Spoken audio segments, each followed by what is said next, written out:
Okay, so uh, I don't know really where to exactly start.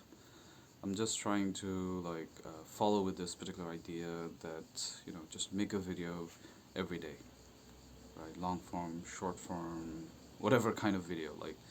So my idea here is to just make videos, to talk in front of the camera. I know these are very boring videos, I guess, given the fact that how how the internet is shaped and how fast-paced nowadays videos really are. So given all those conditions, I think these kind of videos are never gonna click.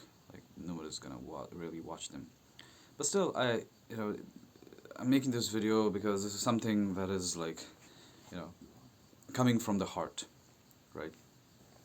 So that is a reason why I'm making this video, and I think if there is something that I can say about myself over all these years is that I am not a very conventional person. I haven't been a conventional person, you know. Like I've always done things which are weird, which are kind of yeah, which are odd, probably eccentric. I don't know.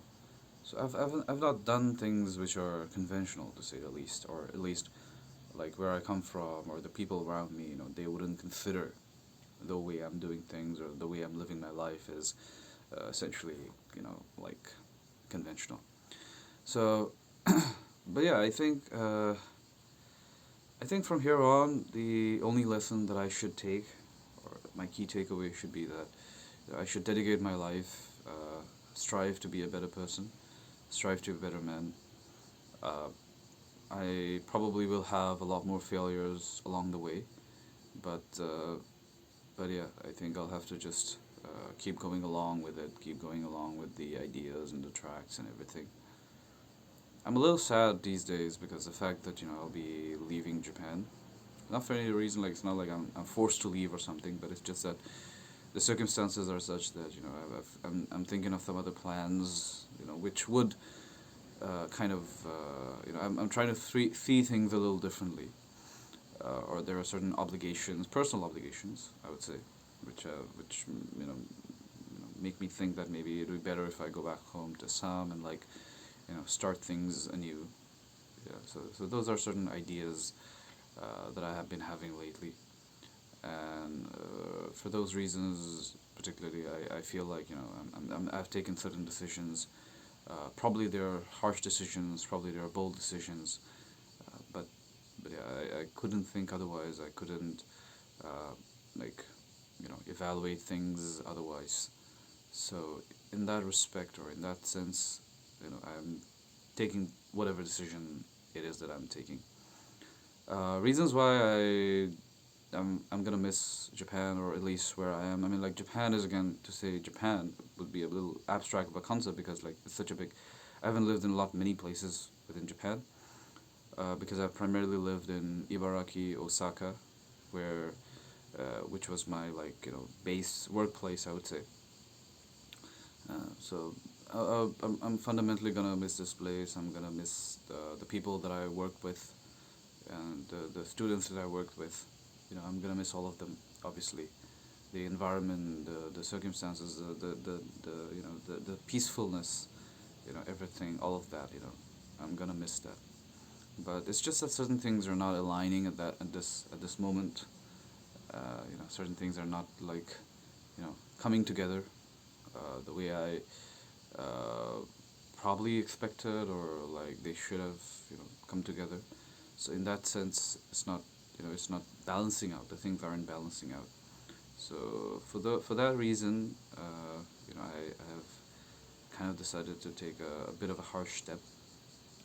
Yeah, but I do have regrets for taking the certain decision that I took.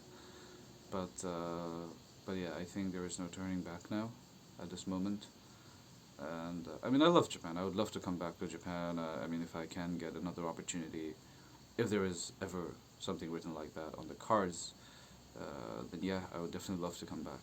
Or even even if not as a working person.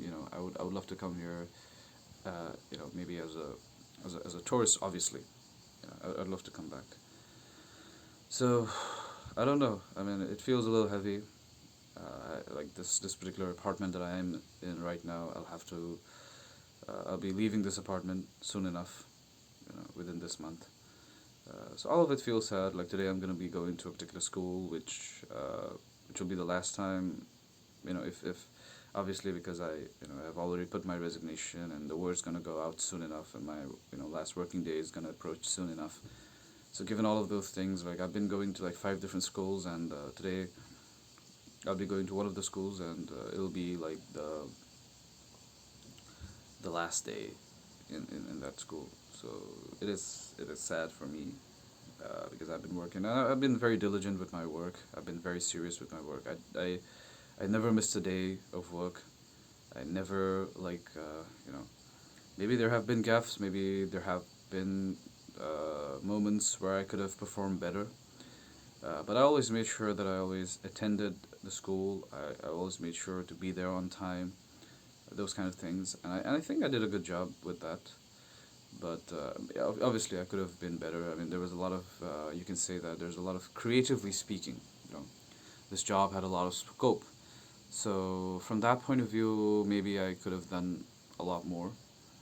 And I mean, Japan gave me a lot of things. Like unlike India, there's no political turmoil going over here. It's a very peaceful place. Yes, there's this whole Nankai Trough and all that stuff.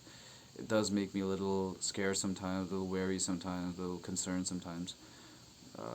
And sometimes, given the payments and the living standards, they may not be at a very proper match or whatever. But apart from that, I mean, it was always a very interesting experience, and a very multicultural, multi. I mean, of course, I mean most people are Japanese around here, but there are a lot of work colleagues, who are from different countries. So yeah, and Osaka is still like a global city. You can say that, like it's pretty much a global city.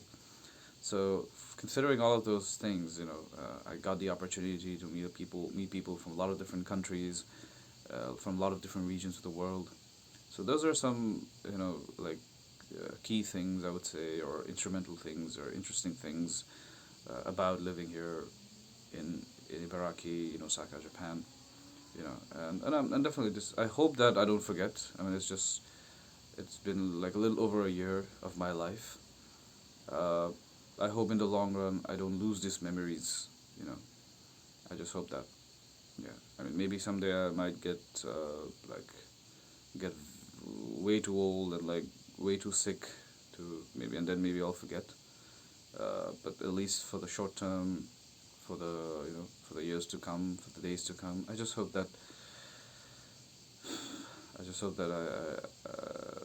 I have the memories, you know, because I think I get a little attached as well with things, with places that I go to, especially with this place, because this place gave me a job.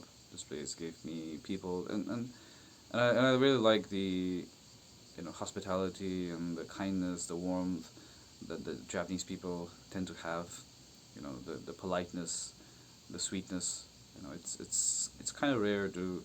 I mean, of course. Even back in India, I mean, people can be pretty polite. People can be pretty, you know, like what do you call, like kind and generous and everything. But it was kind of special to see. Like I think Japanese do it in a certain way, which is kind of unique in their own way. So I kind of like that. Uh, yeah. So yeah, I'm gonna miss all these things. Yeah. I hope that you know whatever I'm gonna do from here on, wherever I'm gonna go from here on, I just hope that I do something substantial. I hope that I do something which is big enough, positive enough. You know, I have no. I'm not very sure as to how things might pan out, how things might turn out. I'm not very sure about that, but I hope that I will be able to give this whole situation of me leaving and resigning from my job a positive spin with the days to come in the days to come. So I just hope for that. Yeah. So whoever watched this 9 minute, 10 minute long video about me just speaking and no context. I mean, there is context, but like, whatever. So yeah, I just hope, you know. So see you later, every day. See you later. See you tomorrow.